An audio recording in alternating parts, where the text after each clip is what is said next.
Hi all, welcome to tech P S C. ഞാൻ വിഷ്ണു പുഷ്പരാജ്. നമ്മൾ ഇനി അപ്പീൽ റിവിഷൻ ആൻഡ് റിവ്യൂ അതിന്റെ പാർട്ട് 2 ആണ് ഇന്ന് ഡിസ്കസ് ചെയ്യുന്നത്.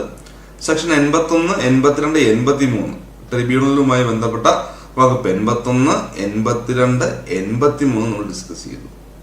ഇന്നത്തെ ഈ ചെറിയ ക്ലാസ്സിൽ നമ്മൾ ഡിസ്കസ് ചെയ്യാൻ പോകുന്നത് സെക്ഷൻ 84, വകുപ്പ് 84 ആണ് ഡിസ്കസ് ചെയ്യാൻ പോകുന്നത്. എന്താണ് വകുപ്പ് 84? റിവിഷൻ ബൈ ട്രിബ്യൂണൽ ആണ് കേട്ടോ. അതായത് എന്താണ് ഓർത്ത് വെച്ചാൽ റിവിഷൻ ബൈ ട്രിബ്യൂണൽ, അതായത് ട്രിബ്യൂണൽ നടത്തുന്ന റിവിഷൻ എന്നർത്ഥം നോക്കുക. ഇവിടെ പറയുന്നുണ്ട്, the tribunal may call for and examine the record of any proceedings in which an appeal lies to it for the purpose of satisfying, ഓർത്ത് വെച്ചേക്കുക, for the purpose of satisfying itself as to the legality or propriety. കേട്ടോ, വളരെ പ്രധാനപ്പെട്ട ഭാഗങ്ങൾ ഒന്നാണ്. ഇപ്പൊ ചില സാഹചര്യങ്ങൾ, അതായത് ഇപ്പൊ നമുക്ക് ഒരു അപ്പീൽ കൊടുക്കുന്ന സമയം നമ്മൾ ഡിസ്കസ് ചെയ്ത് എത്രയെന്ന് അപ്പീൽ കൊടുക്കുന്ന സമയം 60 ദിവസത്തിനകമാണ്. ഒരു വിധി, ഉത്തരവ്, തീരുമാനം വന്ന് 60 ദിവസത്തിനകമായിട്ട് നമ്മൾ അപ്പീൽ ഫയൽ ചെയ്യണം. ഇനി ചില സാഹചര്യങ്ങളിൽ നമുക്ക് ഈ അപ്പീൽ ഫയൽ ചെയ്യാനുള്ള കാലാവധി കഴിഞ്ഞെങ്കിൽ അവിടെ നമുക്കിനി എന്ത് ചെയ്യാൻ പറ്റും? അവിടെ നമ്മൾ റിവിഷൻ പെറ്റീഷൻ ആയിരിക്കും ഫയൽ ചെയ്യുക. ഓക്കെ, അതുകൊണ്ട് tribunal may call for and examine the record of any proceeding in which an appeal lies to it എന്ന് പറയുക. അതായത് എന്താ അർത്ഥം നോക്കുക, ആ ട്രിബ്യൂണലില് അതിന്റെ മുൻപാകെ അപ്പീൽ സ്വീകാര്യമായിരിക്കുന്ന നടപടികളുടെ റെക്കോർഡ് പാസ്സാക്കിയ ഏതെങ്കിലും തീർപ്പിന്റെയോ ഫോർ ദ എന്താ പറയുക which an appeal lies to it for the purpose of satisfying itself as the legality or the propriety of any decision or order passed, and if in any case it shall appear to the tribunal that such decision or award should be modified, annulled or revised, the tribunal may pass such order there as it may deem fit എന്ന് പറയുക. അതായത് ട്രിബ്യൂണലിന് അതിന്റെ മുൻപാകെ ഓർത്ത് വെച്ചേക്ക, ട്രിബ്യൂണലിന് അതിന്റെ മുൻപാകെ appeal സ്വീകാര്യമായിരിക്കുന്ന നടപടികളുടെ record പാസ്സാക്കിയ ഏതെങ്കിലും തീർപ്പിന്റെയോ അല്ലെങ്കിൽ ഉത്തരവിന്റെയോ എന്താ പറയുക, നിയമാനുസൃത അല്ലെ എന്താ അർത്ഥമാക്കുക, നിയമാനുസ്വാരിത്വത്തെയോ ഔചിത്യത്തെയോ പറ്റി ബോധ്യം വരുത്തുന്നതിനായി വിളിച്ച് പരിശോധിക്കാവുന്നതും അങ്ങനെ വല്ല എന്താ പറയുക തീർപ്പോ ഉത്തരവോ ഭേദഗതി ചെയ്യുകയോ ദുർബലപ്പെടുത്തുകയോ സംശോധന ചെയ്യുകയോ ചെയ്യേണ്ടതാണെന്ന് ട്രിബ്യൂണലിന് തോന്നുന്ന ഏതൊരു സംഗതിയിലും യുക്തമെന്ന് തോന്നുന്ന ഉത്തരവ് ട്രിബ്യൂണലിൽ പാസ്സാക്കാവുന്നതാണ്. ഇത്രയാണ് ട്രിബ്യൂണൽ ഇവിടെ സംഭവിക്കാൻ പോകുന്ന കാര്യങ്ങൾ. ഏറ്റവും കാര്യം ഒന്നൊരു ചെറിയ ചെക്കിംഗ് ആണ്. ഓക്കെ, റിവിഷൻ ട്രിബ്യൂണൽ ചെയ്ത കാര്യം. ഫോർ എക്സാമ്പിൾ ഉദാഹരണം ഞാൻ പറയാം. എന്താണെന്ന് ചോദിച്ചാൽ, ഇപ്പൊ ഒരു വിധി വന്നു, ഒരു വിധി ആർബിട്രേഷൻ കോടതി വകുപ്പ് 70 പ്രകാരം ഒരു വിധി പ്രഖ്യാപിച്ചു. അപ്പൊ അവിടെ അപ്പീൽ കാലാവധി കഴിഞ്ഞു. അപ്പീൽ കാലം 60 ദിവസമായിട്ട് നമ്മൾ അതില് എന്താണ് പറയുക സാറ്റിസ്ഫൈഡ് അല്ല എന്നുണ്ടെങ്കിൽ അതിൽ എന്താ പറയുക അതൃപ്തനായ വ്യക്തിക്ക് വേണമെങ്കിൽ ട്രിബ്യൂണലിന് മുൻപാകെ എന്ത് സമർപ്പിക്കാമെന്ന് നമ്മൾ പറയുന്നത് അപ്പീൽ സമർപ്പിക്കാമെന്ന് പറഞ്ഞാൽ അല്ലെ, അപ്പീല് സമർപ്പിക്കാമെന്ന് പറഞ്ഞാൽ അങ്ങനെ അപ്പീൽ സമർപ്പിക്കാനുള്ള സമയം കഴിഞ്ഞു. 60 ദിവസം കഴിഞ്ഞെങ്കിൽ നമുക്ക് ഇനി അവിടെ റിവിഷൻ പെറ്റീഷൻ ഫയൽ ചെയ്യാം. അപ്പൊ അതിന്റെ റിവിഷൻ പെറ്റീഷൻ ഫയൽ ചെയ്യുമ്പോൾ ട്രിബ്യൂണൽ എന്ത് ചെയ്യുന്നു ചോദിച്ചാൽ, ട്രിബ്യൂണലിലെ എല്ലാ കാര്യങ്ങളും കാര്യങ്ങൾ ട്രിബ്യൂണലിൽ ഒന്നുകൂടെ, അതായത് ഓൾറെഡി നമ്മുടെ ആർബിട്രേഷൻ കോടതി ചെയ്തിട്ടുള്ള കാര്യങ്ങൾ ഒന്നുകൂടെ, അതായത് എന്ത് ചെയ്യും, ചെക്ക് ചെയ്യും, ഒന്നുകൂടെ ചെക്ക് ചെയ്യുന്ന പറയുക അല്ലെ. എന്തിനു വേണ്ടിയാണ്? ഫോർ സാറ്റിസ്ഫൈങ് ഇറ്റ് സെൽഫ്, അതായത് ട്രിബ്യൂണൽ ഒന്നും ഉറപ്പുവരുത്താൻ വേണ്ടിയാണ്. ഇതില് തെറ്റുകളോ കാര്യങ്ങളോ ഒന്നും ഇല്ല അല്ലെ. അതായത് എല്ലാ കാര്യങ്ങളും ഒന്നുകൂടെ ഉറപ്പുവരുത്താൻ കാര്യങ്ങൾ ഒന്നുകൂടെ അദ്ദേഹം കാര്യങ്ങൾ അതുമായി ബന്ധപ്പെട്ട എല്ലാ കാര്യങ്ങളും അദ്ദേഹം പരിശോധിക്കും. എന്നിട്ട് പരിശോധിച്ചിട്ട് അതിലെന്തെങ്കിലും പ്രശ്നമുണ്ട്, നിലവിലുള്ള ആ വിധിയിൽ എന്തെങ്കിലും പ്രശ്നമുണ്ട്, അതിൽ തിരുത്തൽ വേണമെന്നുണ്ടെങ്കിൽ അല്ലെങ്കിൽ എന്തെങ്കിലും റിവിഷൻ വേണമെങ്കിൽ അല്ലെങ്കിൽ എന്താണ് മോഡിഫിക്കേഷൻ വേണമെന്നൊക്കെ തോന്നുകയാണെങ്കിൽ ട്രിബ്യൂണൽ യുക്തമാകുന്ന രീതിയിൽ ആ റിവിഷൻ പെറ്റീഷനിൽ എന്ത് ചെയ്യാം, ഒരു ഉത്തരവ് പ്രഖ്യാപിക്കാമെന്ന് ഓർത്തു വെച്ചേക്കുക. ഓക്കെ, സ്വന്തം കാര്യം റിവിഷൻ ചെയ്യില്ല കേട്ടോ. സ്വന്തം കാര്യം ഒരിക്കലും ട്രിബ്യൂണൽ സ്വന്തമായിട്ടുള്ള വിധി ഒരിക്കലും ട്രിബ്യൂണൽ റിവിഷൻ ചെയ്യില്ല. മറ്റൊരാളുടെ വിധിയായിരിക്കും ഇവിടെ റിവിഷൻ ചെയ്യുക. ഓർത്തു വെച്ചേക്കുക. കോടതിയുടെ ആർബിട്രേഷൻ കോടതിയുടെയോ അല്ലെങ്കിൽ രജിസ്ട്രാറിന്റെയോ വിധിയോ അല്ലെങ്കിൽ തീരുമാനങ്ങളായിരിക്കും ട്രിബ്യൂണൽ റിവിഷൻ ചെയ്യുക എന്ന് ഓർത്ത് വെച്ചേക്കുക. സെക്ഷൻ 84 പ്രകാരമാണ് റിവിഷൻ ചെയ്യുന്നത്. പറയുന്നുണ്ട് ഇവിടെ 2 കണ്ടീഷൻസ് നോക്കണം. ഒന്നാമത് പറയാണ്, അപ്പീൽ കാലാവധി കഴിഞ്ഞിട്ടില്ല എന്നുണ്ടെങ്കിൽ അത് റിവിഷൻ ചെയ്യാൻ പറ്റത്തില്ല. ഇപ്പം ഒരു വിധി വന്ന് എന്താ പറയുക, the tribunal shall not take any action under this section if ഒന്ന് നോക്കിയേ, the time for appeal against the decision or order has not expired. അതായത് അപ്പീലിനുള്ള കാലാവധി കഴിഞ്ഞിട്ടുണ്ടാകണം. ഓക്കെ, അതായത് ഇപ്പം ഇന്ന് വിധി വന്നു, 60 ദിവസത്തെ വരെ നമുക്ക് എന്തിന് പോകാം, അപ്പീലിന് പോകാം. 60 ദിവസം വരെ അപ്പീലിന് പോകാം. ഇന്ന് വിധി വന്നിട്ട് ഈ നാളെയോ മറ്റന്നാളോ അടുത്ത ആഴ്ചയോ 2 ആഴ്ചയോ കഴിഞ്ഞ് റിവിഷൻ ചെന്ന് കഴിഞ്ഞാൽ എടുക്കില്ല. അപ്പൊ ട്രിബ്യൂണൽ എന്ത് പറയും, അവിടെ അപ്പീൽ പോകാൻ കഴിയും. അപ്പീലിനൊരു സാഹചര്യം ഉണ്ടെങ്കിൽ ഇവിടെ ട്രിബ്യൂണൽ റിവിഷൻ സ്വീകരിക്കില്ല. അപ്പീലിന് എന്തെങ്കിലും ഒരു ചാൻസ്, ഒരു സാഹചര്യം ഉണ്ടെങ്കിൽ ട്രിബ്യൂണൽ ഒരു കാരണവശാലും റിവിഷൻ എടുക്കില്ല. ഓക്കെ, ഇനി രണ്ടാമത് പറയാണ് അതായത് അപ്പീൽ കാലാവധി കഴിഞ്ഞിട്ടില്ല എന്നുണ്ടെങ്കിൽ ട്രിബ്യൂണൽ റിവിഷൻ ചെയ്യില്ല കേട്ടോ. കഴിഞ്ഞിട്ടില്ല എന്നുണ്ടെങ്കിൽ അപ്പീലിന്റെ കാലാവധി കഴിയണം, 60 ദിവസം കഴിഞ്ഞെങ്കിൽ മാത്രമേ ഇവിടെ റിവിഷൻ സ്വീകരിക്കുള്ളൂ. അതാണ് ഒന്നാമത്തെ condition. Condition number 2, the decision or order has been made the subject matter of an appeal. നിലവിൽ അപ്പീലിൽ ഇരിക്കുന്ന ഒരു സംഭവം എന്ത് ചെയ്യില്ല, ട്രിബ്യൂണൽ റിവിഷൻ ചെയ്യില്ല. ഓക്കെ, നിലവിൽ അപ്പീലിൽ ഇരിക്കുന്ന ഒരു സംഭവമോ അല്ലെങ്കിൽ എന്താണ് അപ്പീലിന്റെ കാലാവധി, അപ്പീൽ സമയപരിധി, അപ്പീൽ കാലാവധി കഴിയാത്ത ഒരു കാര്യമോ ട്രിബ്യൂണൽ റിവിഷൻ ചെയ്യില്ല എന്ന് ഓർത്ത് വെച്ചിരിക്കുന്നു. ഓക്കെ, അപ്പം അപ്പീലിനുള്ള കാലാവധി കഴിഞ്ഞിരിക്കണം, അത് 60 ദിവസം കഴിയണം. അതോടൊപ്പം തന്നെ പറയുന്നുണ്ട് എന്താണ്, അപ്പീലിന് സബ്ജക്ട് മാറ്ററായിട്ടിരിക്കുന്ന ഒരു സംഭവമാണെങ്കിൽ അതിൽ ട്രിബ്യൂണൽ റിവിഷൻ ചെയ്യില്ലെന്നാണ് പറയുക. എനിക്ക് പറയുന്നത് തീർപ്പിനോ ഉത്തരവിനോ എതിരായി അപ്പീൽ ബോധിപ്പിക്കുന്നതിനുള്ള സമയം കഴിഞ്ഞിട്ടില്ലെങ്കിലോ അല്ലെങ്കിൽ അപ്പീലിന് ആധാരമായ വിഷയത്തിൽ തീർപ്പോ ഉത്തരവോ ഉണ്ടായിട്ടുണ്ടെങ്കിലോ അല്ലെ എന്താ പറയാ എടുക്കുവാൻ പാടുള്ളതല്ല എന്ന് ഓർത്ത് വെച്ച്. Okay, thus decision or order has been made the subject matter of an appeal കേട്ടോ. അപ്പീലിൽ ഇരിക്കുന്ന സംഭവമാണെങ്കിൽ എടുക്കില്ല. ഓക്കെ, അടുത്ത പറഞ്ഞത് provided further that no order shall be made under this section unless notice has been given to all interested parties and they have been given a reasonable opportunity of being heard എന്ന് പറയുക. ഇപ്പോൾ revision പ്രകാരം ഒരു ഉത്തരവ് പ്രഖ്യാപിക്കുന്നതിന്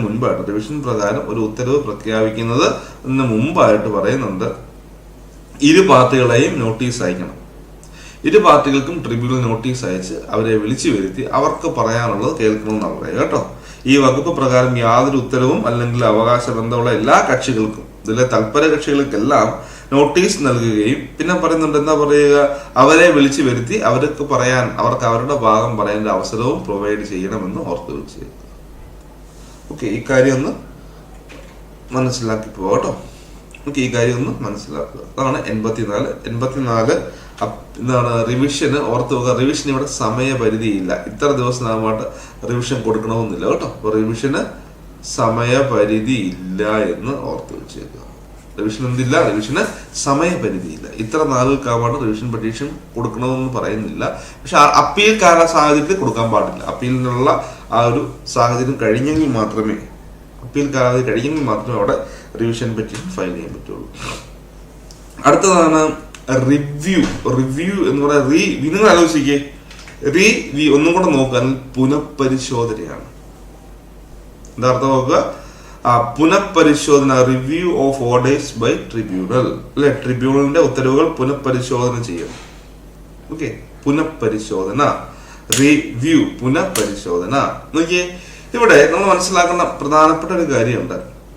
ഞാൻ സിമ്പിളായിട്ട് പറയുന്നുണ്ട്, the tribunal may either on the application of the registrar or on the application of any party interested.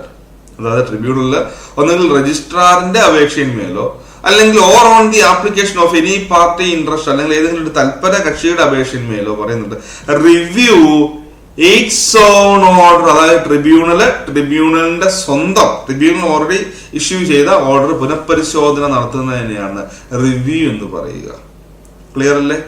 എന്താ അർത്ഥം നോക്കാം, ട്രിബ്യൂണലിന് രജിസ്ട്രാറുടെ അപേക്ഷയിന്മേലോ അഥവാ അവകാശ ബന്ധമുള്ള ഏതെങ്കിലും തൽപര കക്ഷിയുടെ അപേക്ഷയിന്മേലോ നോക്കിയേ ഏത് സംഗതികളും അതിന്റെ തന്നെ ഉത്തരവ് പുനഃപരിശോധന ചെയ്യാവുന്നതും. ഇപ്പൊ ട്രിബ്യൂണലിന്റെ തന്നെ ഉത്തരവുകളാണ് ഇവിടെ പുനഃപരിശോധന ചെയ്യുന്നതെന്ന് ഓർത്ത് വെച്ചേക്കുക. അത് സംബന്ധിച്ച് യുക്തമെന്ന ഉത്തരവ് പാസ്സാക്കുന്നതും ആവുന്നു.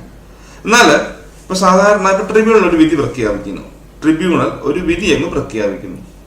ആ വിധിയിൽ ഉദാഹരണമായിട്ട് ഞാൻ ഒരു ചെറിയൊരു ഇപ്പം ഒരു എന്താ പറയുന്നത് നടക്കണമെന്നില്ല. ഇത് വളരെ റിവ്യൂ എന്ന് പറയുന്നത് വളരെ റയർ ആണെന്ന് ഓർത്ത് വെച്ച് കേട്ടോ. എപ്പോഴൊന്നും റിവ്യൂ സ്വീകരിക്കാറില്ല, റയർ ആയ കേസാണ്.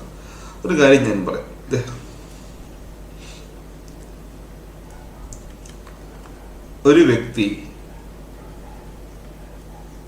ഒരു ബാങ്കിലേക്ക് പോകുന്നു. ഈ വ്യക്തിക്ക് 5 lakhs rupees ലോൺ ഉണ്ടായിരുന്നേ. ഒരു ഉദാഹരണം പറയുകയാണ്, ഇതോടെ സംഭവിക്കണമെന്നല്ല. ഇദ്ദേഹത്തിന് 5 ലക്ഷം രൂപയുടെ ഒരു ലോൺ ഉണ്ടായിരുന്നു. അപ്പൊ ഇദ്ദേഹം ഏകദേശം ഒരു 4,50,000 രൂപ അടച്ചു തീർത്തു. ഓക്കെ, ഇനി ബാലൻസ് എത്രയാണ്? 5 നിന്ന് 4 രൂപ 50,000 രൂപ, 50K പ്ലസ് അതിന്റെ ഇൻട്രസ്റ്റും കൂടെ ഉള്ളൂ. ഉദാഹരണം ഞാൻ പറയുകയാണ്, 50K 50,000 രൂപയും അതിന്റെ പലിശയും കൂടെ അടച്ചു കഴിഞ്ഞാൽ ലോൺ ക്ലോസ് ചെയ്യും. അങ്ങനെ ഇദ്ദേഹം ബാങ്കിന്റെ ബ്രാഞ്ചിൽ ചെല്ലുന്നു. ബ്രാഞ്ചിലാണെങ്കിൽ എന്താണ്, ഒരു സ്റ്റാഫ് മാത്രമേ ഇപ്പോഴൊന്നും ഉറക്കുക, അതൊന്നും സംഭവിക്കുന്ന കാര്യമില്ല. എങ്ങനെ ഉദാഹരണം പറയാണ്, മാനേജറുണ്ട്. മാനേജർ പെട്ടെന്ന് എമർജൻസി ആയിട്ട് ഫുഡ് കഴിക്കാൻ പോകുമോ എന്തെങ്കിലും ആയിക്കോട്ടെ. അപ്പൊ ഇദ്ദേഹം ചെല്ലുമ്പോൾ ഈ ആള്, ഇദ്ദേഹത്തിന്റെ പേരെന്തായിരുന്നു, രാജീവ് ബാങ്കിൽ ചെല്ലുമ്പോൾ അവിടെ ഒരു സ്റ്റാഫ് മാത്രമേ ഉള്ളൂ അല്ലേ. മാനേജർ ഫുഡ് കഴിക്കാനോ അല്ലെങ്കിൽ പെട്ടെന്ന് അൺഎക്സ്പെക്ടഡ് ആയിട്ട് കുറച്ച് നേരത്തേക്ക് അവിടെ ഇല്ല, ഒരു സ്റ്റാഫ് ക്ലർക്ക് അല്ലെങ്കിൽ ക്യാഷിയർ മാത്രമേ ഇരിക്കുള്ളൂ. അപ്പൊ രാജീവ് പോകുന്നു. രാജീവ് ചെന്നിട്ട് സ്റ്റാഫ് ഇങ്ങനെ ഇരിക്കുന്നു. സ്റ്റാഫിനോട് പറയുന്നു, സാറേ എനിക്ക് എന്റെ ലോൺ പൈസ അടയ്ക്കണം. ഓക്കെ, അപ്പൊ ഈ സ്റ്റാഫ് നോക്കിയിട്ട് പറയാണ്, സാറേ സാറിന്റെ പൈസ 50,000 പലിശ 55,000 രൂപ സാർ അടച്ചു കഴിഞ്ഞാൽ 55,000 രൂപ സാർ അടച്ചു കഴിഞ്ഞാൽ ലോൺ ക്ലോസ്ഡ് ആവും. ഓക്കെ, ഈ പുള്ളി വിശ്വസിച്ച് 55,000 കൊടുക്കുന്നു. പറഞ്ഞ മാനേജർ എന്നൊക്കെ ചോദിക്കുന്നു. മാനേജർ പറഞ്ഞ സാറേ മാനേജർ ഇപ്പോൾ ഇവിടെ ഉണ്ടായിരുന്നു, ഇപ്പോൾ വരും എന്നൊക്കെ പറയുന്ന സ്റ്റാഫോട് സംസാരിക്കുന്നു. 55,000 രൂപ കൊടുക്കുന്നു. ഓർത്ത് വെച്ചിരിക്കണം, 55,000 രൂപ കൊടുക്കുന്നു. അപ്പൊ ഈ സ്റ്റാഫ് ഒരു നമ്മൾ പറയുകയാണ്, സംഭവിക്കുന്നത് അത് റയറാണ് കേട്ടോ, ഇതുപോലെ നടക്കുന്നു ഓർക്കുക, നിങ്ങൾക്ക് മനസ്സിലാക്കാൻ വേണ്ടിയാണ്. സ്റ്റാഫ് അവിടെ എന്ത് ചെയ്യുന്നുണ്ട്, സ്റ്റാഫ് അവിടെ ഒരു കള്ളത്തരം കാണിക്കുകയാണ്. സ്റ്റാഫ് പറയുന്നത്, സാറേ പ്രിന്റർ കംപ്ലൈന്റ് ആണ്, ഞാൻ വേണം സാറിന് എഴുതി തരാം അല്ലേ, രസീത് ഞാൻ വേണമെങ്കിൽ സാറിന് എഴുതി തരാം, പക്ഷെ എൻ്റെ കയ്യിൽ പ്രിന്റർ ഇല്ല, പ്രിന്ററിന് കംപ്ലൈന്റ് ആണ്. ചുമ്മാ അവിടെ സ്റ്റാഫ് ഫ്രോഡായിരുന്നു. അപ്പൊ ഈ പുള്ളി 55,000 രൂപ അവൻ്റെ വിശ്വസിച്ച് കൊടുക്കുന്നു. അപ്പൊ അവിടെ CCTV ഒന്നും ഇല്ല. 55,000 രൂപ വിശ്വസിച്ച് കൊടുക്കുന്നു. അത് ഒരു രസീത് തന്നെ എഴുതി കൊടുക്കുന്നു. നമുക്ക് വിശ്വാസമാണല്ലോ വരുന്നത്. ഓക്കെ, അങ്ങനെ 55,000 രൂപ ഉണ്ട്. ഈ പുള്ളി 55,000 രൂപ രസീത് കൊടുത്തിട്ട് ചോദിക്കുന്നു, എന്നാണ് ഇനിയിപ്പം ആധാരം മേടിക്കാൻ വരണ്ടേ? അപ്പം സ്റ്റാഫ് പറഞ്ഞു, അത് ഹെഡ് ഓഫീസിലാണ് സാറേ, ഞാൻ അങ്ങോട്ട് അറിയിച്ചേക്കാം അല്ലേ, മാനേജർ ത്രൂ അറിയിച്ചേക്കാം. സാറ് 3 ദിവസം കഴിയുമ്പോൾ HOI പോയി ആധാരം മേടിച്ചു, കുഴപ്പമൊന്നുമില്ല, കാനൊക്കെ റിലീസ് ചെയ്യണം. ശരി, 55,000 കൊടുത്തു. അവനൊരു രസീത് എഴുതി കൊടുത്തു കേട്ടോ, ജസ്റ്റ് രസീത് എഴുതി കൊടുത്തു. ഈ പുള്ളി വീട്ടിൽ കൊണ്ട് ഈ രസീത് എവിടെ മറന്നു വെച്ചു. രസീതുകൾ മറന്നു വെക്കാൻ പാടില്ല, രസീത് ചോദിച്ചു മേടിക്കണം. ഇദ്ദേഹം രസീത് വീട്ടിൽ കൊണ്ട് മറന്നു വെച്ചു വിചാരിച്ചു. ഓക്കെ, 3 വിശ്വാസമാണല്ലോ. 3 ദിവസം കഴിയുമ്പോൾ ഈ രാജീവ് എന്ന് പറഞ്ഞ പുള്ളി സംഘത്തിന്റെ ഹെഡ് ഓഫീസിൽ പോയിട്ടുണ്ട്. സാറേ ഞാൻ അവിടെ ലോൺ അടച്ചു തീർത്തായിരുന്നു, ഞാൻ ആധാരം മേടിക്കാൻ വന്ന, റിലീസ് ചെയ്തല്ലോ, ആധാരം മേടിക്കാൻ വന്നതെന്ന് പറയുമ്പോഴത്തേക്കും സെക്രട്ടറി സിസ്റ്റത്തിൽ ചെക്ക് ചെയ്തിട്ട് പറഞ്ഞു, ഇല്ല നിങ്ങൾ ലോൺ അടച്ചിട്ടില്ല, 50,000 രൂപ അടയ്ക്കാനുണ്ട്, 4.5 വരെ അടച്ചു തീർത്ത 50 പലിശ. ഇല്ല സാറേ ഞാൻ അടച്ചതാണ്, ഞാൻ ആ ബ്രാഞ്ചിൽ പോയപ്പോൾ ആ പയ്യന്റെ കൊടുത്തതാണ്. ഇപ്പൊ സെക്രട്ടറിക്കും രസീതുണ്ടോ? ഈ പുള്ളി കൊണ്ട് സാറേ രസീത് വീട്ടിലോട്ടാണ്, ഞാൻ പോയി രസീത് എടുത്തോണ്ടിരാം. ഓക്കെ, അങ്ങനെ ഈ പുള്ളി വീഡിയോ തപ്പുന്നു, രസീത് കാണുന്നത് തെളിവുണ്ടോ ഇല്ല. വീണ്ടും സംഘത്തിൽ ചെല്ലും പറയുന്നത്, സാറേ പൈസ, അതായത് ഞാൻ ക്യാഷ് അടച്ചാണ് 50,000 പലിശ, ഞാൻ 55,000 രൂപ അടച്ചതാണ്. അവിടുത്തെ ഒരു പയ്യന്റെ കയ്യിലാണ് അടച്ചത്. അവിടുന്ന് സെക്രട്ടറി ആ പയ്യനെ വിളിക്കുമ്പോൾ ആ പയ്യൻ പറഞ്ഞു, സാറേ ഈ പുള്ളി ഫ്രോഡാണല്ലോ. അവൻ പറയുന്നത്, സാറേ ഈ പുള്ളി അടച്ചില്ല, അത് പൈസ ചോദിച്ചിട്ട് പോയി, 50,000 രൂപയും 5,000 രൂപയുടെ 55,000 ആവും ഞാൻ പറഞ്ഞായിരുന്നു, പക്ഷെ ഈ പുള്ളി അടച്ചിട്ടില്ല. അപ്പൊ ഈ പുള്ളി രാജീവ് ചോദിക്കണം, ഞാൻ എന്റെ പൈസ തന്നല്ലേ? സ്റ്റാഫ് പറയും, ഇല്ല ചേട്ടാ, ചേട്ടൻ വന്ന് ചോദിച്ചിട്ട് പോയതല്ലേ ഉള്ളൂ. അപ്പൊ പറയും, നീ പൈസ അടച്ചിട്ട് രസീത്. അപ്പൊ അവൻ രസീത് എന്ത് ചെയ്യും ചോദിക്കും. ഈ പുള്ളിയുടെ രസീതില്ല. പുള്ളി ആദ്യം ഇത് മോണിറ്ററി ഡിസ്പ്യൂട്ടാണ്, ആദ്യം രജിസ്ട്രാറിന് മുൻപാകെ എന്ത് ചെയ്യും, കേസ് പോവും. സെക്ഷൻ 69 പ്രകാരം 70 പ്രകാരം വിധി വരും. രാജീവിന് എതിരായിട്ടായിരിക്കും വിധി വരിക, കാരണം തെളിവില്ലല്ലോ. ഓക്കെ, രാജീവ് എന്ത് ചെയ്യും, വീണ്ടും ട്രിബ്യൂണലിന് മുൻപാകെ അപ്പീൽ പോയി 82 പ്രകാരം. അങ്ങനെ അപ്പീലിന് പോകുമ്പോഴും രാജീവിനെതിരെയല്ലേ വിധി വരിക, കാരണം രാജീവിന് തെളിവൊന്നുമില്ല അല്ലേ, എതിരെ വിധി വരികയുള്ളൂ. അപ്പീലിന് പോയാലും രാജീവിനെതിരെ ഓർഡർ പാസ്സാവുകയുള്ളൂ. ശരി, രാജീവ് വീട്ടിൽ സങ്കടപ്പെട്ടിരിക്കുകയാണ്. സങ്കടപ്പെട്ടിരിക്കുന്ന ചുമ്മാ നോക്കുമ്പോൾ അവിടെ ഇരുന്ന് രസീത് കിട്ടുന്നു. അവിടെ ഇരുന്ന് എന്ത് ലഭിക്കുന്നു, രസീത് കിട്ടുന്നു. അപ്പൊ നിങ്ങൾ നോക്കുക, ഇവിടെ കേസിൽ ഇത്രയും, അതായത് ഈ കേസിന്റെ ഒരു നടപടിക്രമങ്ങളിലും ഹാജരാക്കാൻ പറ്റാത്ത പുതിയ എന്തെങ്കിലും ഒരു എന്താ പറയുക, ഒരു തെളിവുണ്ടെങ്കിൽ, അല്ലെങ്കിൽ ആ തെളിവ് അത്രത്തോളം പ്രാധാന്യം വരണം. അങ്ങനെ ഒരു തെളിവുണ്ടെങ്കിൽ മാത്രമേ ഇവിടെ ട്രിബ്യൂണൽ റിവ്യൂ പെറ്റീഷൻ സ്വീകരിക്കുകയുള്ളൂ. നിങ്ങൾ രജിസ്ട്രാറിന്റെ അപേക്ഷയിന്മേൽ അല്ലെങ്കിൽ തൽപരകക്ഷിയുടെ അപേക്ഷയിന്മേൽ റിവ്യൂ പെറ്റീഷൻ സ്വീകരിക്കും.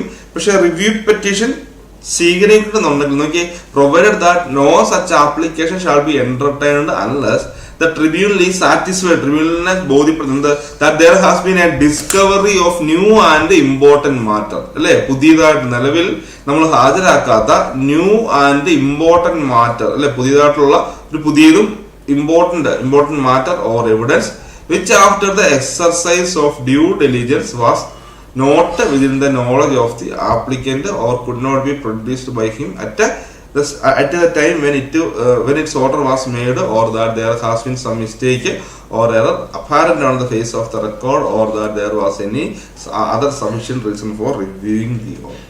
നമ്മൾ ഇതുവരെ ഹാജരാക്കാത്ത പുതിയ എന്തെങ്കിലും ഒരു തെളിവ്, അത് അത്രത്തോളം പ്രാധാന്യമുള്ള തെളിവായിരിക്കണം. നമ്മളെ സംബന്ധിച്ചിടത്തോളം ഈ ഒരു രസീത് ഹാജരാക്കിയാൽ മതി. കാരണം രസീത് ഉണ്ടല്ലോ, പൈസ അടച്ച രസീത് ഉണ്ടല്ലോ, സീരക്കളുടെ രസീത് എഴുതിയാണെങ്കിലും സീരക്കളുടെ രസീത് ഉണ്ടല്ലോ, ഇത് അവിടെ കൊണ്ട് എന്ത് ചെയ്താൽ മതി, ട്രിബ്യൂണലിന് മുൻപാകെ നമുക്ക് നിലവിൽ ട്രിബ്യൂണലാണ് ഇതിന്മേൽ ഓർഡർ പ്രഖ്യാപിച്ചിരിക്കുന്നത്, അല്ലേ. അപ്പൊ അതുകൊണ്ടാണ് ആ ട്രിബ്യൂണലിന്റെ തന്നെ ഓർഡർ പുനഃപരിശോധിക്കണമെന്ന് നമ്മൾ ഹർജി കൊടുക്കുന്നു, റിവ്യൂ പെറ്റീഷൻ കൊടുക്കുന്നു. അങ്ങനെ റിവ്യൂ പെറ്റീഷൻ ട്രിബ്യൂണലിൽ സ്വീകരിക്കണമെന്നുണ്ടെങ്കിൽ പുതിയതായിട്ടുള്ള ഒരു തെളിവ് അവിടെ ഹാജരാക്കണം എന്നോർത്ത് വെച്ചിരിക്കുക. ക്ലിയർ ആകുന്നുണ്ടോ? ഓക്കെ, പറയുന്നത് ഇങ്ങനെയാണ്, സിമ്പിൾ ആയിട്ട് പറഞ്ഞാൽ പുതിയതായിട്ട് എന്തെങ്കിലും ഹാജരാക്കണം. നിയമത്തിൽ പറയുകയാണ്, എന്നാൽ എന്താ പറയുക, ട്രിബ്യൂണലിന്റെ ശരിയായ ശ്രദ്ധ ചെലുത്തിയും അപേക്ഷകന്റെ അറിവിൽപ്പെടാതിരുന്നതോ അല്ലെങ്കിൽ ഉത്തരവ് പുറപ്പെടുവിച്ച സമയം അയാൾക്ക് ഹാജരാക്കാൻ സാധിക്കാതിരുന്നതോ ആയ പുതിയതും പ്രധാനപ്പെട്ടതുമായ കാര്യമോ തെളിവോ കണ്ടുപിടിച്ചിട്ടുണ്ട്, അല്ലെ, അത് ആരെ ബോധ്യപ്പെടുത്തണം? ട്രിബ്യൂണലിനെ ബോധ്യപ്പെടുത്തണം. പറയുന്ന റെക്കോർഡിൽ പ്രത്യക്ഷത്തിൽ വല്ല തെറ്റോ പിഴവോ ഉണ്ടായിരുന്നെങ്കിൽ ട്രിബ്യൂണലിന് ബോധ്യം വരാത്ത പക്ഷം അങ്ങനെയുള്ള യാതൊരു അപേക്ഷയും സ്വീകരിക്കാൻ പാടുള്ളതല്ല. അപ്പം അത് അത്രത്തോളം പ്രാധാന്യമുണ്ട്, ഒരു പുതിയ തെളിവാണ്, അത് ഈ വിധിയെ തന്നെ മാറ്റിമറിക്കുമെന്ന് ഉറപ്പുണ്ടെങ്കിൽ മാത്രമേ, അല്ലെങ്കിൽ അത്രത്തോളം പ്രാധാന്യമുള്ള ഒരു തെളിവ് പുതിയതായിട്ട് ഹാജരാക്കിയെങ്കിൽ മാത്രമേ ട്രിബ്യൂണൽ അവിടെ റിവ്യൂ പെറ്റീഷൻ സ്വീകരിക്കുകയുള്ളൂ എന്ന് ഓർത്ത് വെച്ചേക്കുക. ക്ലിയർ ആയോ? ട്രിബ്യൂണൽ റിവ്യൂ പെറ്റീഷൻ സ്വീകരിക്കുകയുള്ളൂ എന്ന് ഓർത്ത് വെച്ചേക്കുക കേട്ടോ. ഓക്കെ, ഇത്രയാണ് ട്രിബ്യൂണലുമായി റിവ്യൂ കേട്ടോ. ട്രിബ്യൂണലിന്റെ റിവ്യൂവുമായി ബന്ധപ്പെട്ട് നമുക്ക് പഠിക്കാനുള്ളത്. വളരെ പ്രധാനപ്പെട്ട കാര്യങ്ങൾ ഇത്രയാണ് നമുക്ക് മനസ്സിലാക്കാനുള്ളത്. നോക്കിയല്ലേ, അടുത്ത പറയുന്നുണ്ട് ഇന്റർലൊക്യൂട്ടറി ഓർഡർ, അല്ലെ, ഇന്റർലൊക്യൂട്ടറി ഓർഡർ ബൈ ട്രിബ്യൂണലാണ് നമുക്ക് ഇനി പഠിക്കാൻ വരുന്നത്. ഇന്റർലൊക്യൂട്ടറി ഓർഡർ. പിന്നെ രണ്ട് കാര്യങ്ങൾ മനസ്സിലാക്കാനുണ്ട് നമുക്ക് ഇന്റർലൊക്യൂട്ടറി ഓർഡറിന് പോകുന്നതിന് മുമ്പ് നമ്മുടെ സമയപരിധി പറഞ്ഞു, നമുക്ക് അതും കൂടെ ഒന്ന് മനസ്സിലാക്കാം കേട്ടോ. രണ്ട് കാര്യങ്ങൾ പറയുന്നുണ്ട്. എനിക്ക് അതിന്റെ കണ്ടീഷനാണ് provided further that no such order shall be, okay, provided further that no such order shall be made under this subsection unless notice has been given to all interested parties and they have been given a reasonable opportunity of being heard. അതായത് ഇതിലെ തൽപര കക്ഷികൾക്ക് notice അയച്ച് അവരെ വിളിച്ചു വരുത്തി അവർക്ക് അവരുടെ ഭാഗം പറയാൻ ഒരു അവസരം പ്രൊവൈഡ് ചെയ്യണം എന്ന് പറയുന്നുണ്ട് കേട്ടോ. അങ്ങനെ ചെയ്തെങ്കിൽ മാത്രമേ ഇവിടെ റിവ്യൂ പ്രകാരം ഉത്തരവ് പ്രഖ്യാപിക്കാൻ പറ്റുള്ളൂ. Okay, provided that no such order shall be made under this subsection. അപ്പൊ ഈ ഉപവകുപ്പ് പ്രകാരം ഓർഡർ പാസ്സാക്കുന്നതിന് മുൻപായിട്ട് എന്താ പറയുക, ഇൻട്രസ്റ്റഡ് പാർട്ടീസിന് തൽപര കക്ഷികൾക്ക് നോട്ടീസ് കൊടുത്ത് അവരെ വിളിച്ചു വരുത്തി അവർക്ക് അവരുടെ ഭാഗം പറയാൻ ഒരു അവസരം കൊടുക്കണം എന്ന് ഓർത്ത് വെച്ച്. അടുത്ത പറയുന്നുണ്ട് an application for review under subsection 1 by any party shall be made within, ഓർത്ത് വെച്ചേക്കുക, റിവ്യൂ പെറ്റീഷൻ ഫയൽ ചെയ്യുന്നതിന് ഒരു സമയപരിധിയുണ്ട്. അതായത് നമ്മുടെ ട്രിബ്യൂണൽ ഓർഡർ ഇഷ്യൂ ചെയ്ത് അല്ലെങ്കിൽ ഓർഡർ പ്രഖ്യാപിച്ച് ചെയ്ത് കഴിഞ്ഞ് അല്ലെങ്കിൽ എന്താണ് ഓർഡർ കമ്മ്യൂണിക്കേറ്റ് ചെയ്ത് 90 ദിവസമാകുമ്പോട്ട് വേണം കേട്ടോ. 90 ദിവസത്തിന് അകം.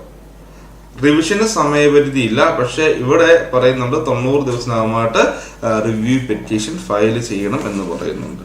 ഓക്കെ, ട്രിബ്യൂണൽ ഉത്തരവ് അയച്ചു കൊടുക്കുന്ന തീയതി മുതൽ. ട്രിബ്യൂണൽ നമ്മൾ ഓൾറെഡി പറഞ്ഞു, 81 പറഞ്ഞായിരുന്നു, ട്രിബ്യൂണലിനെ കുറിച്ച് പറഞ്ഞു. 82 എന്താണ് അപ്പീൽ കൊടുക്കുന്നു. അപ്പീൽ കിട്ടിക്കഴിഞ്ഞാൽ 6 മാസത്തിനകമായിട്ട് ട്രിബ്യൂണൽ വിധി പ്രഖ്യാപിക്കുന്ന ദിവസം മുതൽ 15 ദിവസത്തിനകമായിട്ട് വിധിയുടെ പകർപ്പ്, ഉത്തരവിന്റെ പകർപ്പ് ഇരു പാർട്ടികൾക്കും കൊടുക്കണം. അങ്ങനെ ആ ഒരു വിധി പകർപ്പ് കിട്ടി 90 ദിവസത്തിനകമായിട്ട് കേട്ടോ, from the date of communication of the order of the tribunal എന്ത് ചെയ്യുകയാണ്, ആ ഓർഡർ ഉത്തരവിന്റെ പകർപ്പ് കമ്മ്യൂണിക്കേറ്റ് ചെയ്ത് അല്ലെങ്കിൽ ഉത്തരവിന്റെ പകർപ്പ് കിട്ടി 90 ദിവസമാകുമ്പോട്ട് പാർട്ടികൾ വേണമെങ്കിൽ റിവ്യൂ പെറ്റീഷൻ ഫയൽ ചെയ്യണം. അപ്പൊ റിവ്യൂ എന്ന് പറഞ്ഞാൽ ട്രിബ്യൂണലിന്റെ തന്നെ ഉത്തരവ് പുനഃപരിശോധിക്കുന്നതിനാണ് റിവ്യൂ എന്ന് പറയുക. ക്ലിയർ അല്ലേ? അപ്പം റിവിഷന് സമയപരിധി ഇല്ല, റിവ്യൂവിന് സമയപരിധി ഉണ്ട് 90 ദിവസം. അടുത്താണ് സെക്ഷൻ 86 പറയുന്നുണ്ട് എന്താ അർത്ഥമാക്കുക, ട്രിബ്യൂണൽ ഇന്റർലൊക്യൂട്ടറി ഓർഡർ ബൈ ട്രിബ്യൂണൽ, അല്ലെ, ആ ഒരു ഇടക്കാല ഉത്തരവ് ട്രിബ്യൂണൽ ചില സാഹചര്യങ്ങൾ പാസ്സാക്കും. ഇന്റർലോക്യൂട്ടറി ഓർഡർ ബൈ ട്രിബ്യൂണൽ. ട്രിബ്യൂണൽ വ്യവഹാര മധ്യേ പുറപ്പെടുവിക്കുന്ന താൽക്കാലിക ഉത്തരവ്. താൽക്കാലിക ഉത്തരവാണ്, ഇടക്കാല ഉത്തരവ് എന്ന് പറയും. മെയിൻ വിധി വരുന്നതിന് മുൻപായിട്ട് ഇടക്കാല ഉത്തരവ് വരുമെന്ന് ഓർത്ത് വെച്ചിട്ട് പറയാണ്. വേറെ an appeal is made to the tribunal under section 82. അതായത് ട്രിബ്യൂണലിന് മുൻപാകെ സെക്ഷൻ 82 പ്രകാരം ഒരു അപ്പീൽ സമർപ്പിക്കുമ്പോഴോ അല്ലെങ്കിൽ where the tribunal calls for the record of a case under section 84 പ്രകാരം ട്രിബ്യൂണൽ റിവിഷൻ വിളിച്ചു ചേർക്കുമ്പോഴോ പറയുന്നുണ്ട്, it may be in order to prevent the end of justice being defeated എന്നാ പറയുക. എന്താ അർത്ഥമാക്കുക? നീതി നിർവഹണം പരാജയപ്പെടുത്തുന്നത് തടയുന്നതിന് വേണ്ടി, നീതി നിർവഹണം പരാജയപ്പെടുന്നത് തടയുന്നതിന് വേണ്ടി അപ്പീലിലോ റിവിഷനിലോ തീർപ്പ് കൽപ്പിക്കുന്നതുവരെ യുക്തമെന്ന് തോന്നുന്ന ഒരു താൽക്കാലിക ഉത്തരവ് വേണമെങ്കിൽ ട്രിബ്യൂണലിന് പുറപ്പെടുവിക്കാം. ഇപ്പൊ ട്രിബ്യൂണലിന് മുൻപ് നമ്മൾ 82 പ്രകാരം ഒരു അപ്പീലും കൂടി എഴുതുന്നു. 6 മാസം സമയമുണ്ട്. അതിനകത്ത് ട്രിബ്യൂണൽ എന്ത് ചെയ്താൽ മതി? വിധി പ്രഖ്യാപിച്ചാൽ മതി. ട്രിബ്യൂണൽ അപ്പീൽ നമ്മൾ ജസ്റ്റ് നോക്കിയപ്പോൾ തന്നെ മനസ്സിലായ നിലവിലെ വിധിയിൽ എന്തെങ്കിലും പോരായ്മ ഉണ്ടെന്ന് അദ്ദേഹത്തിന് തോന്നുകയാണെങ്കിൽ ഓൺ ദ സ്പോട്ടിൽ അദ്ദേഹം ഒരു ഇടക്കാല ഉത്തരവ് ഇഷ്യൂ ചെയ്യും. ഇനിയിപ്പോ റിവിഷൻ സമയത്തും അതെ, പ്രഥമ ദൃഷ്ടിയിൽ അദ്ദേഹം നോക്കുമ്പോൾ എന്തെങ്കിലും പ്രശ്നങ്ങൾ നിലവിലെ വിധിയിലുണ്ടെങ്കിൽ അത് നടപ്പാക്കാൻ പറ്റില്ല, അല്ലെ? ഒരു ഇടക്കാല ഉത്തരവ് ഇറക്കും എന്ന് ഓർത്ത് വെച്ച് നീതി നിർവഹണം കേട്ടോ, ആ നീതി ഉറപ്പാക്കാൻ വേണ്ടി പഠിച്ചാൽ മതി. നീതി ഉറപ്പാക്കാൻ വേണ്ടിയായിരിക്കും ഈ ഒരു ഇടക്കാല ഉത്തരവ് എന്ത് ചെയ്യുന്നത്? ട്രിബ്യൂണല് പാസ്സാക്കുന്നതെന്ന് ഓർത്ത് വെച്ച്. അതാണ് ഇടക്കാല ഉത്തരവ്. ക്ലിയർ അല്ലേ? അടുത്തൊന്ന് മനസ്സിലാക്കി പഠിക്കണം. 87 പറയുകയാണ്, എന്താണ്? പുനഃപരിശോധന ചെയ്യുന്നതിന് രജിസ്ട്രാറിനും ഗവൺമെന്റിനുമുള്ള അധികാരം. Power of revision of registrar and government. നമുക്ക് നോക്കിയാലോ 87 power of revision of registrar and government കേട്ടോ. പുനഃപരിശോധന ചെയ്യുന്നതിന് രജിസ്ട്രാറിനും ഗവൺമെന്റിനുമുള്ള അധികാരങ്ങൾ. ഇവിടെ മനസ്സിലാക്കണം, രജിസ്ട്രാറും റിവിഷൻ ചെയ്യും, ഗവൺമെന്റും എന്ത് ചെയ്യും? റിവിഷൻ ചെയ്യും കേട്ടോ. റിവിഷൻ നോർത്ത് വെച്ചിരിക്കുക. അപ്പം നമുക്ക് നോക്കാം എന്താണ് റിവിഷൻ ചെയ്യുന്നത്.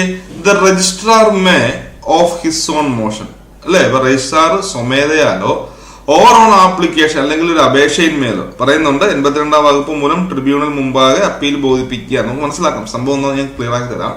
ഇപ്പൊ രജിസ്ട്രാർ സ്വമേധയാലോ അല്ലെങ്കിൽ അപേക്ഷയിന്മേലോ എന്ത് ചെയ്യാം? Call for and examine the record of any officer subordinate to him not being an officer exercising or on application call for and examine the records of the registrar including the power of the registrar.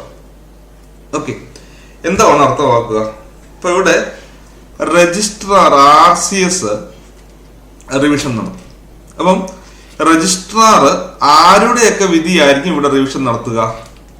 ആദ്യം പറയുന്നുണ്ട് എന്താണ്? Subordinate ഓഫീസറിന്റെ, രജിസ്ട്രാറിന്റെ subordinate ഓഫീസേഴ്സിന്റെ വിധി അല്ലെങ്കിൽ ഉത്തരവ് അല്ലെങ്കിൽ തീരുമാനം, അല്ലെ? Decision ആയിരിക്കും. ഓർത്ത് വെച്ചേക്കുക, രജിസ്ട്രാർ ഇവിടെ റിവിഷൻ ചെയ്യുന്നത് ആരുടെ വിധി അല്ലെങ്കിൽ ആരുടെ ഉത്തരവ് അല്ലെങ്കിൽ ആരുടെയൊക്കെ തീരുമാനങ്ങളാണെന്ന് ചോദിച്ചാൽ രജിസ്ട്രാറിന്റെ കീഴുദ്യോഗസ്ഥന്മാരെടുത്ത തീരുമാനങ്ങളാണ് രജിസ്ട്രാർ റിവിഷൻ ചെയ്യുന്നത്. ക്ലിയർ ആവുന്നുണ്ടോ? അപ്പം ഇവിടെ മനസ്സിലാക്കേണ്ടത്, രജിസ്ട്രാർ ഞാൻ രജിസ്ട്രാർ ആണെങ്കിൽ ഞാൻ റിവിഷൻ നടത്തുന്നത് എന്റെ താഴെയുള്ള സബോർഡിനേറ്റ് ഓഫീസേഴ്സിന്റെ ഡിസിഷൻസ്, തീരുമാനങ്ങളെയായിരിക്കും ഞാൻ റിവിഷൻ ചെയ്യുക. ഇപ്പൊ മനസ്സിലാക്കുന്ന മറ്റൊരു കാര്യമുണ്ട്. എന്റെ സബോർഡിനേറ്റ് ഓഫീസേഴ്സ് എന്ന് പറയുമ്പോൾ ഇപ്പൊ ഞാൻ രജിസ്ട്രാർ ആണ്, എന്റെ സബോർഡിനേറ്റ് ഓഫീസേഴ്സ് എന്താണ് നമ്മുടെ രജിസ്ട്രാറിന് അധികാരമുള്ള വ്യക്തികൾ വരും. ഇപ്പം JR, AR അല്ലെങ്കിൽ അഡീഷണൽ രജിസ്ട്രാർ, ഡെപ്യൂട്ടി രജിസ്ട്രാർ ഒക്കെ എന്റെ അണ്ടറിൽ വരുന്നതാണ്, അല്ലെ? മെയിൻ രജിസ്ട്രാർ ആണ്. അപ്പം ഞാൻ എന്റെ കീഴുദ്യോഗസ്ഥന്മാരുടെ ഉത്തരവുകളായിരിക്കും റിവിഷൻ ചെയ്യുക. പക്ഷേ എന്റെ കീഴുദ്യോഗസ്ഥന്മാരിൽ ആരുൾപ്പെടുന്നത്? രജിസ്ട്രാറിന്റെ അധികാരങ്ങൾ കൈയാളുന്ന വ്യക്തികളുടെ തീരുമാനം ഞാൻ ചെയ്യാൻ പാടില്ല. ഞാൻ രജിസ്ട്രാർ ആണ്, ഞാൻ എന്റെ കീഴുദ്യോഗസ്ഥന്മാരുടെ ഉത്തരവുകളാണ് എന്ത് ചെയ്യുക? റിവിഷൻ ചെയ്യുക. പക്ഷേ അതിൽ ആരുൾപ്പെടരുത്, അതിൽ ആരുടെ തീരുമാനങ്ങൾ ഉൾപ്പെടരുതെന്ന് ചോദിച്ചാൽ രജിസ്ട്രാറിന്റെ അധികാരങ്ങൾ കൈയാളുന്ന വ്യക്തികളുണ്ടല്ലോ. ഇപ്പൊ ഞാൻ രജിസ്റ്റർ, എന്റെ അധികാരങ്ങൾ കൈയാളുന്ന വ്യക്തികളുടെ ഉത്തരവുകളൊന്നും ഞാൻ റിവിഷൻ ചെയ്യാൻ പാടില്ല. അപ്പൊ നിങ്ങൾക്ക് ഇതിവിടെ കൺഫ്യൂഷൻ വരും ഉറപ്പ്. നിങ്ങൾ ഓർക്കുന്ന എന്താണ്? സാറേ അവരെല്ലാം സാറിന്റെ എന്താണ് കീഴുദ്യോഗസ്ഥന്മാരല്ലേ? ശരിയാണ്. മെയിൻ രജിസ്ട്രാർ ആയിട്ടുള്ള എന്റെ കീഴുദ്യോഗസ്ഥന്മാരാണ്. അവിടെ ഡെപ്യൂട്ടി രജിസ്ട്രാർ ഉണ്ട്, അതുപോലെ എന്റെ എന്താണ് JR ഉണ്ട്, AR ഉണ്ട്. പക്ഷെ ഞാൻ എന്റെ കീഴുദ്യോഗസ്ഥന്മാരുടെ ഉത്തരവുകളാണ് എന്ത് ചെയ്യുന്നത്? റിവിഷൻ ചെയ്യുന്നത്. പക്ഷെ എന്താണ്? എന്റെ രജിസ്ട്രാറിന്റെ അധികാരങ്ങൾ കൈയാളുന്ന വ്യക്തികളുടെ ഉത്തരവ് ഞാൻ റിവിഷൻ ചെയ്യാറില്ല. അപ്പം അവരൊഴികെയുള്ളവർ അതായത് രജിസ്ട്രാറിന്റെ അധികാരങ്ങൾ കൈയാളാത്ത എന്റെ കീഴുദ്യോഗസ്ഥന്മാരുടെ ഉത്തരവുകളാണ് രജിസ്ട്രാർ അവിടെ റിവിഷൻ ചെയ്യുന്നത്. ഇനി ഗവൺമെന്റ് റിവിഷൻ ചെയ്യുന്നത് എന്റെ രജിസ്ട്രാറിന്റെയും എന്റെ അധികാരങ്ങൾ കൈയാളുന്ന വ്യക്തികളുടെ, അതായത് ഫങ്ഷണൽ രജിസ്ട്രാറുമല്ല, രജിസ്ട്രാറിന്റെ അധികാരങ്ങൾ കൈയാളുന്ന വ്യക്തികളുടെയും രജിസ്ട്രാറിന്റെയും ഉത്തരവുകളാണ് ഗവൺമെന്റ് റിവിഷൻ ചെയ്യുന്നത്. മനസ്സിലാകുന്നുണ്ടോ? എന്നോട് കേൾക്കുക, അത് ഞാൻ ഓർത്ത് വെച്ചേക്കുക. ഗവൺമെന്റ് റിവിഷൻ ചെയ്യുന്നത് രജിസ്ട്രാറിന്റെയും രജിസ്ട്രാറിന്റെ അധികാരങ്ങൾ കൈയാളുന്ന വ്യക്തികളുടെയും ഉത്തരവുകളൊക്കെയാണ്. എന്നാൽ എന്താണ് ഗവൺമെന്റ് റിവിഷൻ ചെയ്യുന്നത് രജിസ്ട്രാറിന്റെ അധികാരങ്ങൾ കൈയാളുന്ന വ്യക്തികളുടെ ഉത്തരവുകളാണെങ്കിൽ, രജിസ്ട്രാർ റിവിഷൻ ചെയ്യുന്നത് രജിസ്ട്രാറിന്റെ കീഴുദ്യോഗസ്ഥന്മാര്, പക്ഷെ അതില് രജിസ്ട്രാറിന്റെ അധികാരങ്ങൾ കൈയാളുന്ന വ്യക്തികൾ ഉണ്ടാവാൻ പാടില്ല എന്നോർത്ത് വെച്ചേക്കുക. പിന്നെ മനസ്സിലാക്കുന്നുണ്ട്, സെക്ഷൻ 82 പ്രകാരം അപ്പീലിന് പോയ ഒരു സംഗതി രജിസ്ട്രാറോ ഗവൺമെന്റോ സെക്ഷൻ 87 പ്രകാരം റിവിഷൻ ചെയ്യില്ല. ക്ലിയർ ആകുന്നുണ്ടോ? എന്താണ് ഞാൻ പറഞ്ഞത്? 82 പ്രകാരം അപ്പീലിന് പോയ ഒരു വസ്തുത ഒരു കാരണവശാലും രജിസ്ട്രാറും ഗവൺമെന്റും ഇവിടെ റിവിഷൻ ചെയ്യില്ല എന്നോർത്ത് വെച്ചേക്കുക. ഇപ്പൊ രജിസ്ട്രാറിനും ഗവൺമെന്റിനും റിവിഷനുള്ള അധികാരമുണ്ട് സെക്ഷൻ 87 പ്രകാരം. ഗവൺമെന്റ് റിവിഷൻ ചെയ്യുന്നത് രജിസ്ട്രാറിന്റെ അധികാരങ്ങൾ കൈയാളുന്ന വ്യക്തികളുടെയോ ഉത്തരവുകളാണെങ്കിൽ, രജിസ്ട്രാർ റിവിഷൻ ചെയ്യുന്നത് രജിസ്ട്രാറിന്റെ കീഴുദ്യോഗസ്ഥന്മാരുടെ ഉത്തരവുകളാണ്. പക്ഷെ അതിൽ ആരുടെ ഉത്തരവുകൾ ഉൾപ്പെടാൻ പാടില്ല? രജിസ്ട്രാറിന്റെ അധികാരങ്ങൾ കൈയാളുന്ന വ്യക്തികളുടെ ഉത്തരവുകൾ ഉൾപ്പെടാൻ പാടില്ല. അത് ഗവൺമെന്റ് വേണം റിവിഷൻ ചെയ്യാൻ ഓർത്ത് വെച്ചേക്കും. ക്ലിയർ ആണെന്ന് വിചാരിക്കുന്നു. അപ്പൊ ഇവിടെ നമ്മൾ മനസ്സിലാക്കണം, സെക്ഷൻ 82 പ്രകാരം അപ്പീലിന് പോയ വസ്തുത രജിസ്ട്രാറോ ഗവൺമെന്റോ റിവിഷൻ ചെയ്യില്ല എന്ന് ഓർത്ത് വെച്ചേക്കുക. Okay, of the correctness, legality or propriety of any decision passed or order made thereon, and if in any case it appears to the registrar or the government that any such decision or order should be modified, annulled, revised or remitted for reconsideration, or they may pass orders accordingly. ഇപ്പൊ ഇവിടെ പറയുന്നുണ്ട്, എന്താണ് പറയുന്നത് ചോദിച്ചാല്, അതിലെന്തെങ്കിലും, അതായത് അങ്ങനെ ഇപ്പൊ ഫോർ എക്സാമ്പിൾ റിവിഷൻ നടത്തുന്ന സമയത്ത്, റിവിഷൻ പെറ്റീഷൻ കിട്ടി റിവിഷൻ നടത്തുന്ന സമയത്ത് എന്താണ്, അവിടെ എന്തെങ്കിലും കാരണങ്ങൾ ഉണ്ടെങ്കിൽ ആവശ്യമായിട്ടുള്ള വിധിയിൽ മാറ്റം വരുത്തണമെന്നുണ്ടെങ്കിൽ ഇവർക്ക് മാറ്റം വരുത്താമെന്ന് ഓർത്ത് വെച്ചേക്കുക കേട്ടോ. ഇവർക്ക് ആ മാറ്റം വരുത്താനുള്ള അധികാരമുണ്ട്. ഇപ്പൊ ഒരു റിവിഷനുമായി ഗവൺമെന്റിന്റെ മുൻപാകെ വരുന്ന, അപ്പൊ നമ്മൾ രജിസ്ട്രാറിന്റെ തീരുമാനത്തിനെതിരെയാണ് ഗവൺമെന്റിന് മുൻപാകെ റിവിഷൻ പെറ്റീഷൻ ഫയൽ ചെയ്യുക. അപ്പം നമ്മുടെ രജിസ്ട്രാറിന്റെ തീരുമാനത്തിൽ എന്തെങ്കിലും പിഴവുകൾ ഉണ്ടെന്ന് ഗവൺമെന്റിന് മനസ്സിലാകുകയാണെങ്കിൽ അവിടെ എന്ത് ചെയ്യുക, പുതിയ ഓർഡർ ഇഷ്യൂ ചെയ്യാം കേട്ടോ. റിവിഷൻ പെറ്റീഷനുമേൽ ഓർഡർ, ഉത്തരവുകൾ എന്ത് ചെയ്യാൻ പറ്റും, പുറപ്പെടുവിക്കാൻ പറ്റും എന്ന് ഓർത്ത് വെച്ചേക്കുക. പിന്നെ പറയുന്നുണ്ട്, the provided that every application to the registrar or the government for the exercise of the power under this section shall be preferred within 3 months from the date on which the proceeding, decision or order to which the applicant relates was communicated to the applicant എന്ന് പറയുന്നത്. ഇത് അർത്ഥമാക്കുക, അപ്പൊ ഇവിടെ section 87 പ്രകാരം revision petition file ചെയ്യാൻ സമയപരിധി 3 മാസമാവട്ടെ കേട്ടോ. Provide that every application to the registrar or the government for the exercise of the power under this section. അപ്പൊ ഈ സെക്ഷൻ പ്രകാരം റിവിഷൻ ചെയ്യാൻ വേണ്ടിയുള്ള അപേക്ഷ എപ്പോൾ shall be preferred within 3 months from the date on which the proceedings, decision or order to which the application relates was communicated to the applicant. അതായത് ഏത് എന്താ പറയുക തീരുമാനത്തിനെതിരെ അല്ലെങ്കിൽ ഏത് ഓർഡറിനെതിരെ അല്ലെങ്കിൽ ഏത് നടപടിക്രമത്തിനെതിരെയാണോ നമ്മൾ രജിസ്ട്രാറിന് മുൻപാകെ അല്ലെങ്കിൽ ഗവൺമെന്റിന് മുൻപാകെ ഇവിടെ റിവിഷൻ പെറ്റീഷൻ ഫയൽ ചെയ്യേണ്ടത് എന്നാണെന്ന് ചോദിച്ചാൽ, അങ്ങനെ ഒരു ഓർഡറോ ഡിസിഷനോ ഒക്കെ വന്ന് 3 മാസത്തിനകമായിട്ട് എന്ത് ചെയ്തിരിക്കണം, ഇവിടെ ഈ റിവിഷൻ പെറ്റീഷൻ ഫയൽ ചെയ്യണം സെക്ഷൻ 87 പ്രകാരം. ഇപ്പൊ രജിസ്ട്രാറിനും ഗവൺമെന്റിനും റിവിഷൻ ചെയ്യാം. ഓർത്ത് വെച്ചിട്ട് അപ്പീൽ പോയ ഒരു സംഭവം ഒരിക്കലും ഇവര് റിവിഷൻ എടുക്കില്ല. പിന്നെ ഗവൺമെന്റ് ആരുടെയൊക്കെ ഉത്തരവുകൾ അല്ലെങ്കിൽ ആരുടെയൊക്കെ തീരുമാനങ്ങൾ അല്ലെങ്കിൽ ഓർഡർ അല്ലെങ്കിൽ നടപടിക്രമങ്ങളാണ് റിവിഷൻ ചെയ്യുന്നത് ചോദിച്ചാൽ രജിസ്ട്രാറിന്റെ അധികാരങ്ങൾ കൈയാളുന്ന വ്യക്തിയുടെയും. ഇനി രജിസ്ട്രാർ ആരുടെയൊക്കെയാണ് എന്ത് ചെയ്യുന്നത് റിവിഷൻ ചെയ്യുക എന്ന് ചോദിച്ചാൽ രജിസ്ട്രാറിന്റെ കീഴുദ്യോഗസ്ഥന്മാരുടെ, പക്ഷെ അതിൽ ആരും ഉൾപ്പെടാൻ പാടില്ല, രജിസ്ട്രാറിന്റെ അധികാരങ്ങൾ കൈയാളുന്ന വ്യക്തികൾ ഉൾപ്പെടാൻ പാടില്ല. 3 മാസമായിട്ട് സെക്ഷൻ 87 പ്രകാരമുള്ള റിവിഷൻ പെറ്റീഷൻ ഫയൽ ചെയ്യണം കേട്ടോ. വിതിൻ 3 months 3 മാസമായിട്ട് റിവിഷൻ പെറ്റീഷൻ ഫയൽ ചെയ്യണമെന്ന് ഓർത്തു വെച്ചു. ഇതാണ്. പിന്നെ വീണ്ടും പറയുന്നുണ്ട്, no order prejudice to any person shall be passed under subsection 1 unless such person has been given an opportunity of making his representation. അപ്പൊ ഇവിടെ സെക്ഷൻ 87 പ്രകാരം ഒരു വിധി പ്രഖ്യാപിക്കുന്നതിന് മുൻപായിട്ട് അവിടെ എന്താണ്, അവർക്ക് അവരുടെ ഭാഗം ഒരു നിവേദനം സമർപ്പിക്കുകയാണെങ്കിൽ അവർക്ക് അവരുടെ ഭാഗം പറയാനൊരു അവസരം നൽകണം എന്ന് ഓർത്ത് വെച്ചേക്കും കേട്ടോ. ഓക്കെ, പറയുന്നുണ്ട്, ഏതെങ്കിലും ഒരു വ്യക്തിക്ക് ദൂഷ്യം വരുത്തക്ക യാതൊരു ഉത്തരവും അങ്ങനെയുള്ള വ്യക്തിക്ക് നിവേദനം സമർപ്പിക്കാൻ അവസരം നൽകാത്ത പക്ഷം പാസ്സാക്കാൻ പാടില്ലാതാവുന്നത്. അതാണ് അവർക്ക് അവരുടെ ഭാഗം പറയാൻ ഒരു അവസരം കൊടുക്കണം. പിന്നെ പറയുന്നുണ്ട് the registrar or the government as the case may suspend the execution of any decision or order pending the exercise of his or their power under subsection 1 in respect എന്ന് പറയുന്നുണ്ട്. എന്താ അർത്ഥമാക്കുക? അതായത് പറയുന്നുണ്ട് എന്താ പറയുക, അതായത് സംഗതി പോലെ രജിസ്ട്രാർക്കോ ഗവൺമെന്റിനോ തീർപ്പോ ഉത്തരവോ നടപ്പാക്കുന്നതിന് ഒന്നാം ഉപവകുപ്പ് പ്രകാരം അതിന്റെ കാര്യത്തിൽ തന്റെയോ തങ്ങളുടെയോ അധികാരങ്ങൾ വിനിയോഗിക്കുന്നത് വരെ സസ്പെൻഡ് ചെയ്യാവുന്നതാണ്. നിലവിലുള്ള ഫോർ എക്സാമ്പിൾ നമ്മുടെ ഗവൺമെന്റിന്റെയോ അല്ലെങ്കിൽ രജിസ്ട്രാറിന്റെയോ മുൻപാകെ എന്ത് ചെയ്യുകയാണ്, ഒരു അപ്പീൽ പോകുന്നുണ്ട്, ഒരു റിവിഷൻ പെറ്റീഷൻ പോകുന്നുണ്ടെങ്കിൽ നിലവിലുള്ള ഏതോ ഒരു വിധിക്കെതിരെ ആയിരിക്കും റിവിഷൻ പെറ്റീഷൻ പോവുക. നിലവിലുള്ളത് വേണമെങ്കിൽ എന്ത് ചെയ്യും, ക്യാൻസൽ ചെയ്യാമെന്ന് പറയുന്നുണ്ട്. അതൊരു പുതിയ ഉത്തരവ് ഇവർക്ക് ഇറക്കാം. നിലവിലുള്ളതിനെ ക്യാൻസൽ ചെയ്തുകൊണ്ട് ഇവർക്ക് ഫൈനൽ വിധി പ്രഖ്യാപിക്കാം എന്നും പറയുന്നുണ്ട്. ക്ലിയർ അല്ലേ? ക്ലിയർ അല്ലേ? സിമ്പിൾ അല്ലേ? അടുത്ത പറയുന്നുണ്ട് the registrar or the government may award cost in proceedings under the section to be paid either out of the fund of the society or by such party to the application for revision as the registrar or government may deem fit എന്നാണ് പറയുക. അതായത് രജിസ്ട്രാർക്കോ ഗവൺമെന്റിനോ ഈ വകുപ്പ് പ്രകാരം അല്ലെ ഈ ഒരു section പ്രകാരമുള്ള നടപടികളിലെ ചെലവ് സംഘത്തിന്റെ ഫണ്ടിൽ നിന്ന് സംശോധനയ്ക്കുള്ള അപേക്ഷയിലോ കക്ഷികളിൽ മേലോ രജിസ്ട്രാർക്കോ ഗവൺമെന്റിനോ യുക്തമെന്ന് തോന്നുന്ന കക്ഷിയോ നൽകണമെന്ന് വിധിച്ചു കൊടുക്കാവുന്നതാണെന്ന് ഓർത്തു വെച്ചേക്കും. ഓക്കെ, ക്ലിയർ ആണെന്ന് വിചാരിക്കുന്നു. ഇത്രയും കാര്യങ്ങളേ ഉള്ളൂ പ്രധാനപ്പെട്ടതായിട്ട് ഈ ഒരു ചാപ്റ്ററിൽ വരുന്നത്. കാര്യങ്ങള് വിശദമായിട്ടൊന്ന് മനസ്സിലാക്കുക. കാണാതെ ഇന്നും പഠിക്കേണ്ട കാര്യമില്ല. നമ്മൾ ആ ഒരു ക്രമം ഒരു കഥ പോലല്ലേ പറയുക, ആ കഥയായിട്ട് തന്നെ മനസ്സിലാക്കാൻ ശ്രമിക്കുക. പിന്നെയുണ്ട് ഇതുമായി ബന്ധപ്പെട്ട ഇതിന്റെ റൂൾസുകളൊക്കെ വരുന്നുണ്ട്. ഫീസുകൾ, റിവിഷന്റെ റിവ്യൂവിന്റെ ഒക്കെ ഫീസുകളൊക്കെ പഠിക്കാനുണ്ട്. അപ്പൊ അതൊക്കെ നമുക്ക് മറ്റൊരു ക്ലാസ്സിൽ, ഇനിയുള്ള ഒരു ക്ലാസ്സിൽ പഠിക്കാം. ഇപ്പൊ ഇന്ന് നമ്മൾ ഏകദേശം അതിന്റെ സെക്ഷൻസുകൾ കംപ്ലീറ്റ് ചെയ്തു. വേറെ ഉണ്ട് കേട്ടോ, ഇനി 69-70 ഒക്കെ പഠിക്കാനുണ്ട്. അവാർഡുകളൊക്കെ നടപ്പാക്കലൊക്കെ പഠിക്കാനുണ്ട്.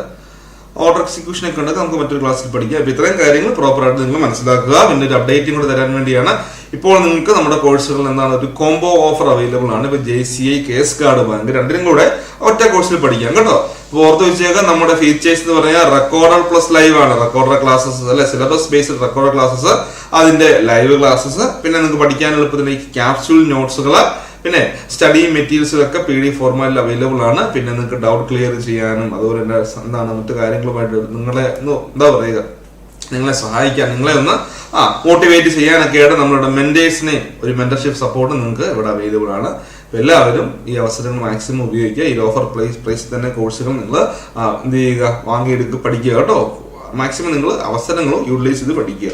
ഇതുമായി ബന്ധപ്പെട്ട് നമ്മുടെ കോഴ്സുമായി ബന്ധപ്പെട്ട് എന്തെങ്കിലും ഡൗട്ട്സുകളൊക്കെ ഉണ്ടെങ്കിൽ അല്ലെങ്കിൽ കോഴ്സ് പർച്ചേസ് ചെയ്യുന്നൊക്കെ ആയിട്ട് ഈ താഴെ കാണുന്ന നമ്പറിൽ വിളിക്കുക. 9961076915 അല്ലെങ്കിൽ 9074988079 ഓർ 9074837273 നമ്പറിലേക്ക് കോൺടാക്ട് ചെയ്യുക.